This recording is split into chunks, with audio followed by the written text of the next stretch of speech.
l'acceptance pour l'ours, c'est un thème important, et puis un des objectifs de la maison du parc, c'est justement d'augmenter cette acceptance, d'informer la population, pas seulement le touriste, mais également les gens qui vivent ici. Les personnes, donc je vous en ai parlé, mais pour que vous puissiez mettre un visage, ours tester ici.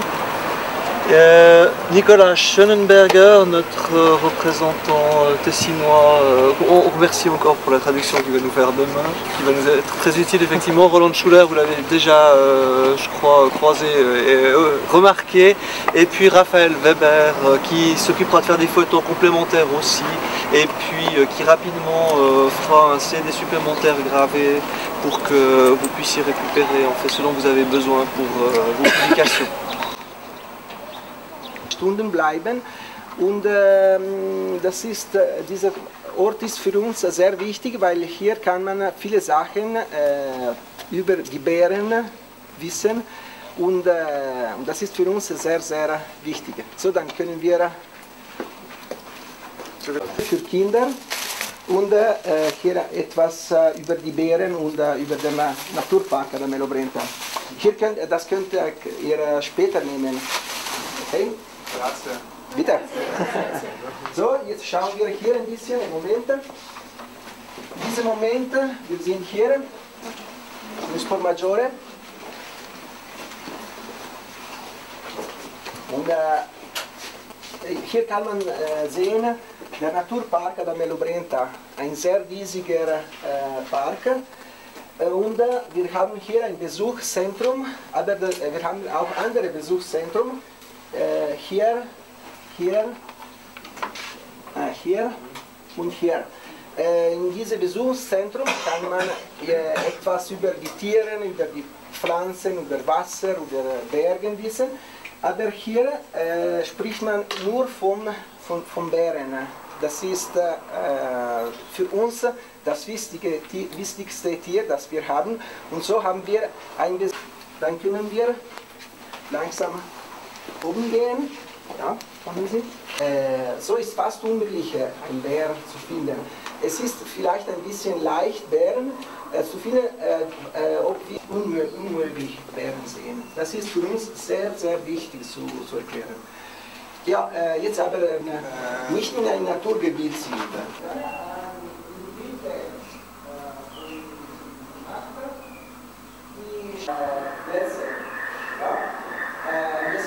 Es ist fast unmöglich für einen Bär, der schlaft. Bleiben zusammen und geht alles gut.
Voilà, nous nous trouvons maintenant dans une zone, un parc animalier dans lequel se trouvent 3 ours en captivité.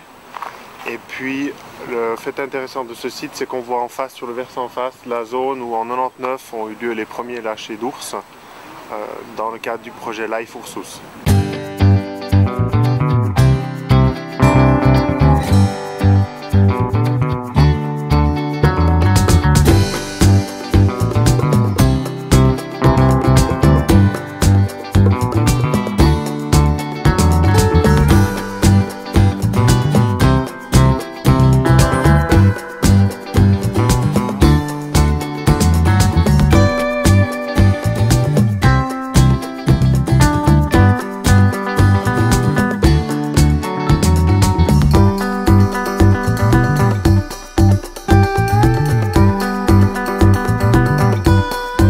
Alors le monsieur il dit qu'on va le suivre, on va faire un petit chemin, ça va durer environ 1 heure, 1 heure et demie et on va visiter différents endroits. La vallée, comment il s'appelle? Sporeggio.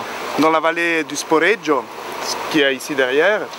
Et on va voir différents endroits qui ont été utilisés dans le passé pour l'étude et la protection des ours. En particulier, il y a un endroit, un carnaio, c'est un endroit où les ours étaient nourris. Sì, dove veniva portata la carne per attirare. Où on amenait de la viande pour attirer ces ours, ça aujourd'hui on ne fait plus. Et à la fin on va visiter un apiculteur qui protège ces ruches. Et puis on pourra parler avec lui pour comprendre un peu qu'est-ce que sont ses problèmes et comment il gère tout ça. Ok. Va bien, hein? Sì. Sì. On va voir aussi comment, dans la phase initiale du projet, quand les premiers ours ont été relâchés en nature, ils avaient tous un radio polaire, ça se dit comme ça, un collier radio. Ouais. Et il va nous montrer cette technique de la télémétrie qui a été utilisée justement pour suivre ces ours, pour voir où ils allaient. Bah, tu vois, par exemple, l'information qu'ils donnent ici, c'est qu'ils donnent... Il reste fermé.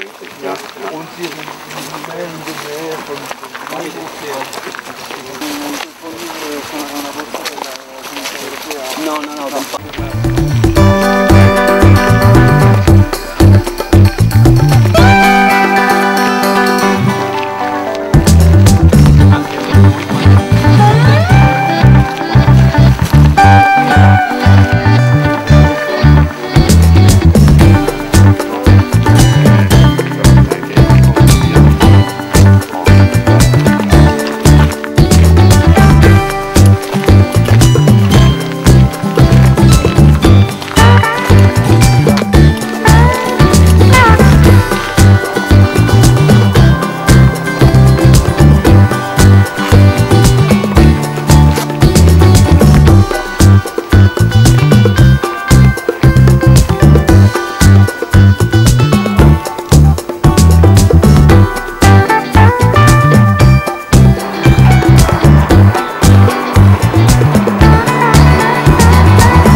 ici sur le flanc à ma droite la partie où les derniers ours qui étaient encore présents naturellement, qui sont toujours restés puisque c'est un site où on a toujours eu de l'ours, il a été sauvé par des réintroductions par la suite, donc c'est le flanc où ces derniers ours vivaient.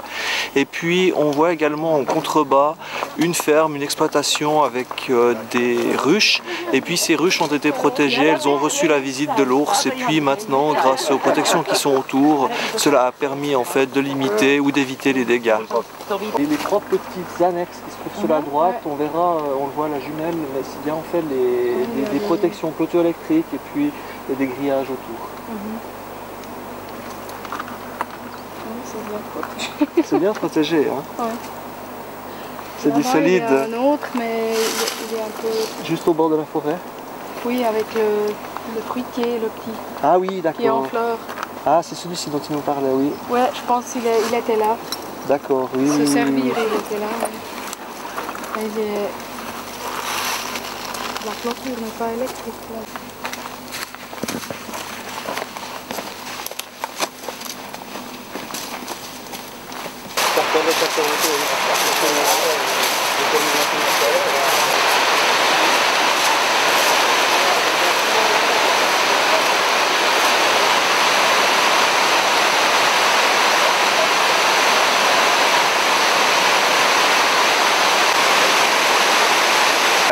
C'est un peu l'eucalyptus.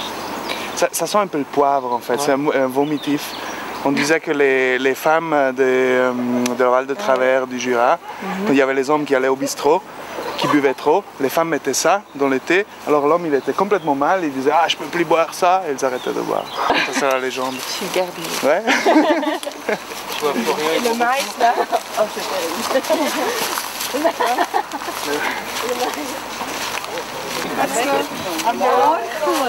Il y en a une deuxième.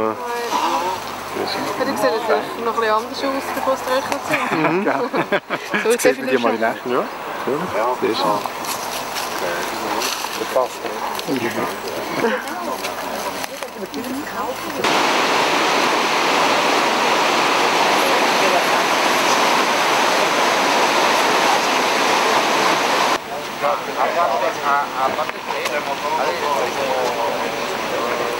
Vai anche della Sisserà, nella roba che li porta via. No, te vedi che piantato uno in mezzo.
Ok, quelques mots sur le projet Life Ursus. On est dans la zone du projet, c'est un projet européen. Nous sommes dans le parc Adamello Brenta, en Italie, dans le Trentin. Et puis ce projet a débuté dans les années 90, c'était dans les 1994. Il s'agissait à l'époque de renforcer les populations d'ours existantes. Il faut dire qu'il restait 3 ours seulement dans la région ici. Et puis 3 ours, c'était beaucoup trop peu pour espérer la survie de l'espèce. En fait, scientifiquement, l'espèce était considérée comme éteinte dans la région. Et il y a eu des mesures de réintroduction, donc des lâches d'ours slovènes. Entre 1999 et 2002, il y a eu 10 ours slovènes lâchés, 7 femelles et 3 mâles. Tout ça dans le but de relancer un petit peu la reproduction de l'ours sur territoire italien, dans l'arc alpin, ici dans le nord de l'Italie. Et ça a bien fonctionné. Depuis ces lâchés, il y a eu 16 portées, on va dire, 16 nichés pour 35 jeunes. Bien sûr, tous ces jeunes ne sont pas encore en vie, certains sont morts, d'autres ont été tirés, d'autres ont eu des accidents, sont morts dans les avalanches. Actuellement, on compte une petite trentaine d'ours. Donc de 3 ours en 1994, on est passé à une petite trentaine. Le projet fonctionne bien. Et puis maintenant, il s'agit, maintenant que le projet est terminé, il s'agit de vivre avec ces ours, éviter un maximum les problèmes et permettre la meilleure cohabitation possible. Et on est justement ici sur un site d'un apiculteur pour voir les mesures de prévention pour lutter contre les dégâts liés aux ruches. En Italie, c'est le principal problème de la cohabitation entre l'ours et l'homme, c'est justement les attaques sur des ruchers. Et puis de simples mesures de protection comme des fils électriques suffisent à éloigner l'ours des ruches. Sinon, que dire, d'autres problèmes sont liés à la garde d'animaux de rente comme les moutons. Et puis là, c'est clair qu'il faut protéger les troupeaux la nuit également par des fils électriques et dans le meilleur des cas aussi avec des chiens de protection qui eux défendront les moutons et sonneront l'alarme, on peut le dire ça comme ça, si un ours devait s'approcher des troupeaux.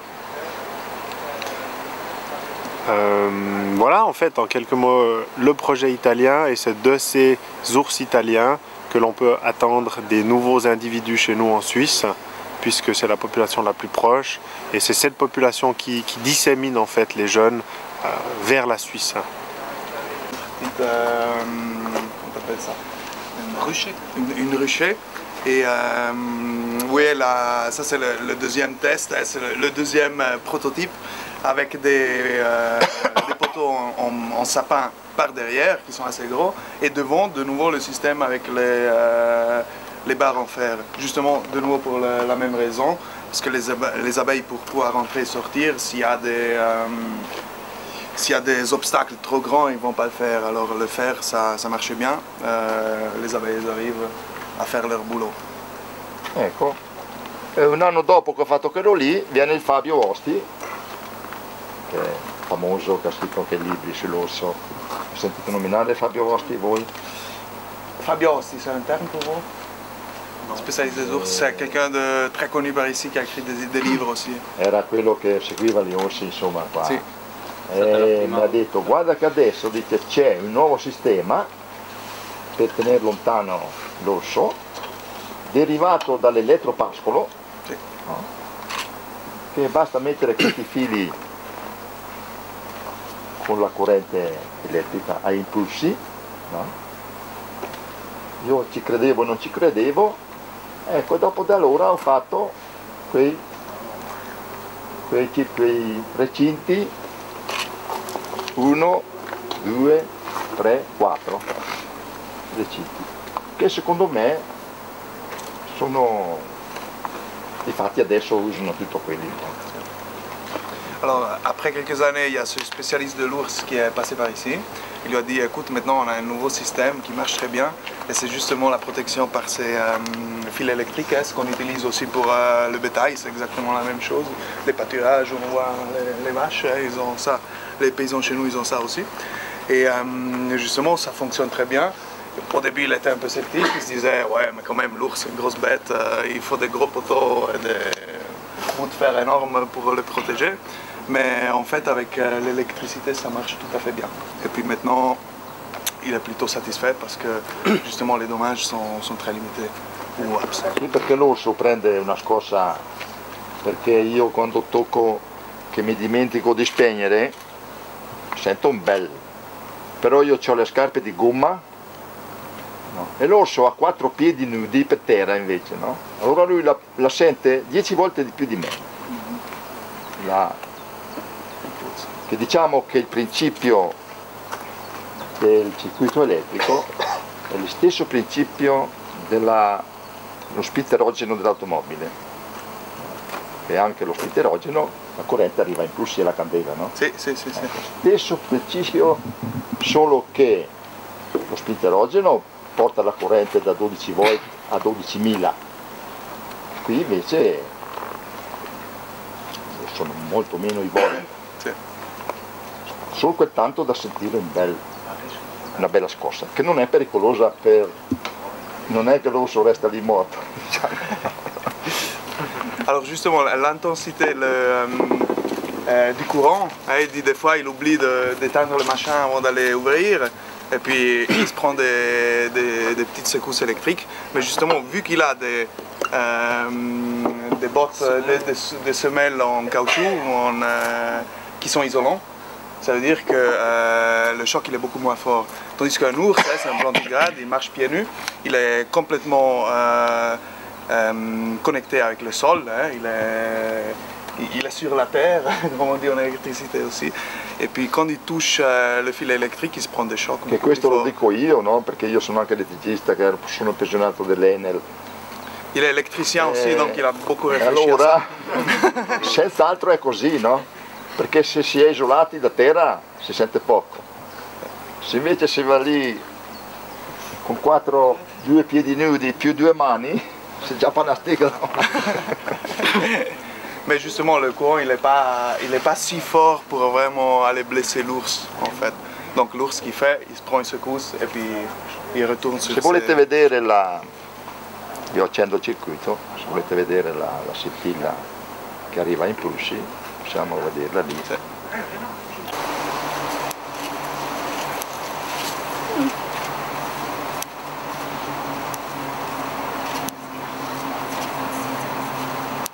Io per provare se funziona faccio questa mossa qui, quando accendo. Sì.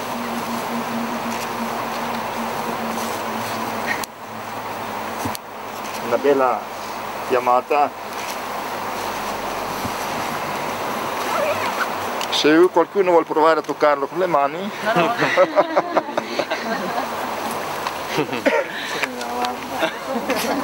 Fa un po' cuzzolo.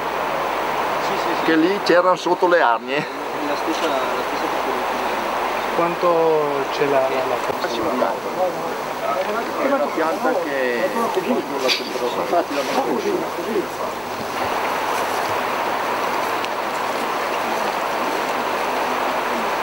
Siccome un amperaggio le passa 6.000 volte.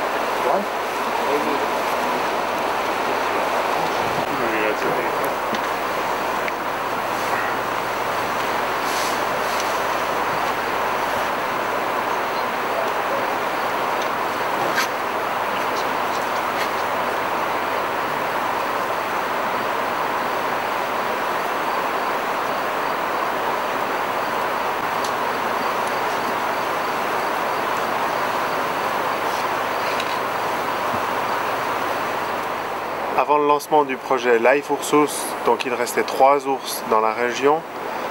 Avec la réintroduction de 10 ours slovènes et leur descendance, nous sommes actuellement une petite trentaine d'ours.